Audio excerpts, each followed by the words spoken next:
How do we untorture our soul through sobriety?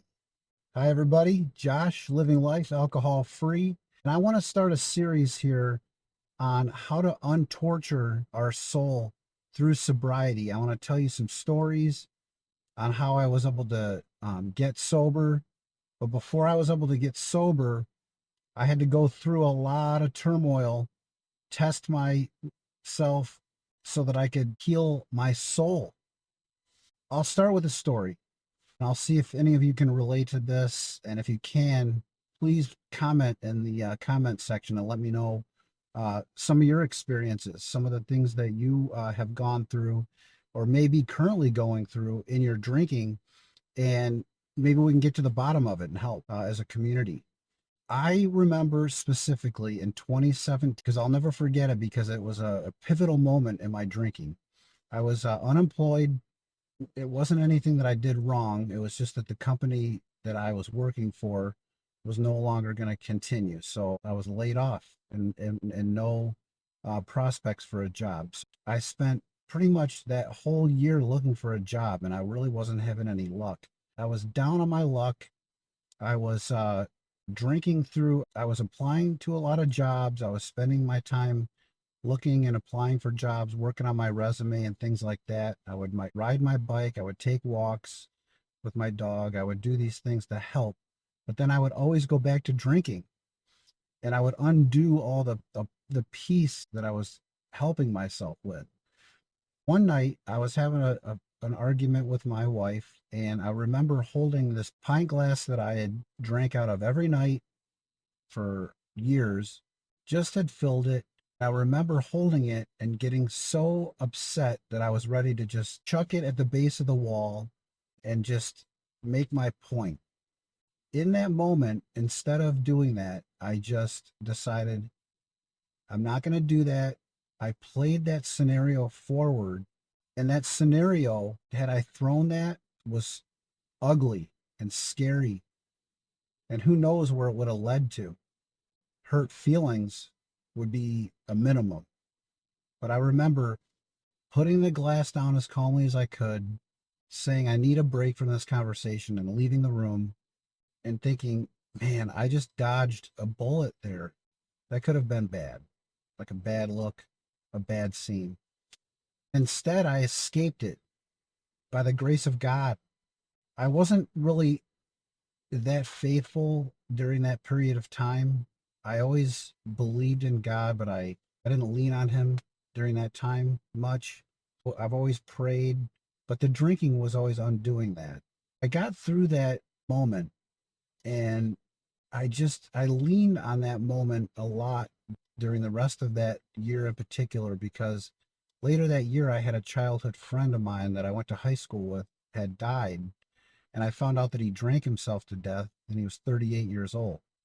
Well, if I'm being honest with all of you, sometimes I feel like my channel here isn't taking off as quickly as it could because I didn't go through a detrimental health scare, go to jail, or have a marriage end, or any catastrophic thing that you could think of that might happen as a result of my drinking. Those things didn't happen, but just because those things didn't happen, it didn't mean that my drinking didn't take a toll on my body, my mind, my spirit, my marriage, my relationship with my kids, my my work performance, my faith, my overall health. It did. It took a massive, massive toll. I drank for 27 years. I started when I was 15. And when I got to around, like I said, 2017, I lost my job and I couldn't find a job. I had a few interviews here and there. One job in particular that I had, and I talked about this on one of my earliest videos, was through the city that I live in. And I was applying for a job on the Economic Development Board, something that I never had any experience in anyway.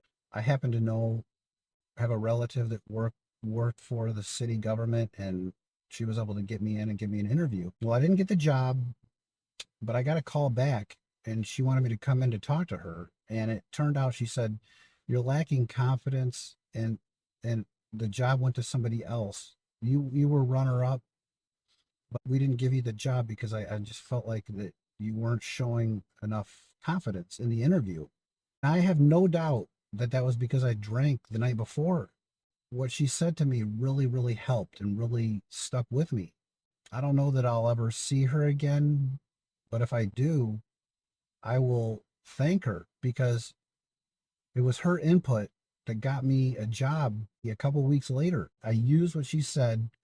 I went into my interview sober, no drinking the night before.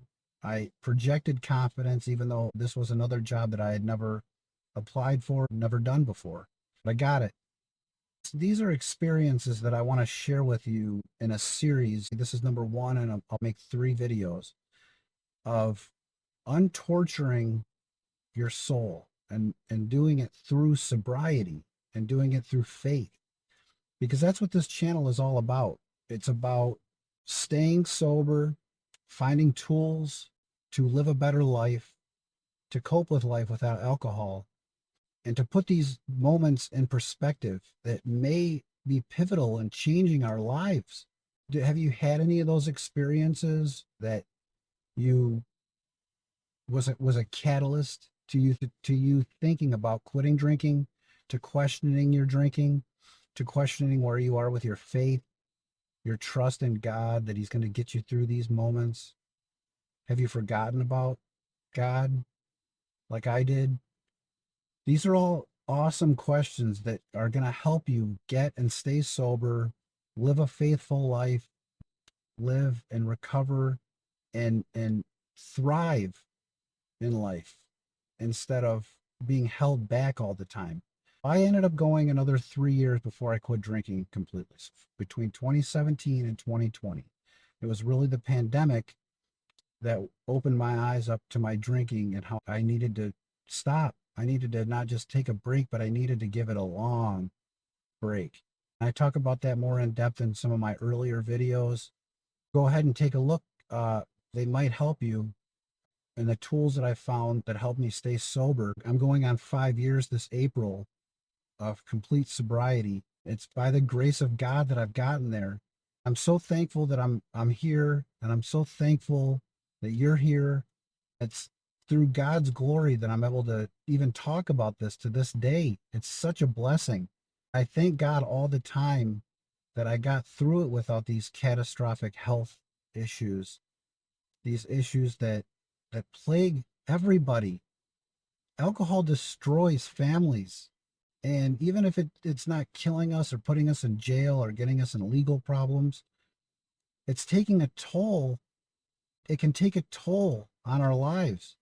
That's what I have for you today. I appreciate all of you being here. If you take value in these videos, please like and subscribe. I'll keep making them.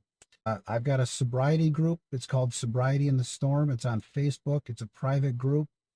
Anything that is posted on there is within that group. It doesn't get posted on. It's not public. I would love to hear any stories you have, anything you have in the comments here, if you feel comfortable.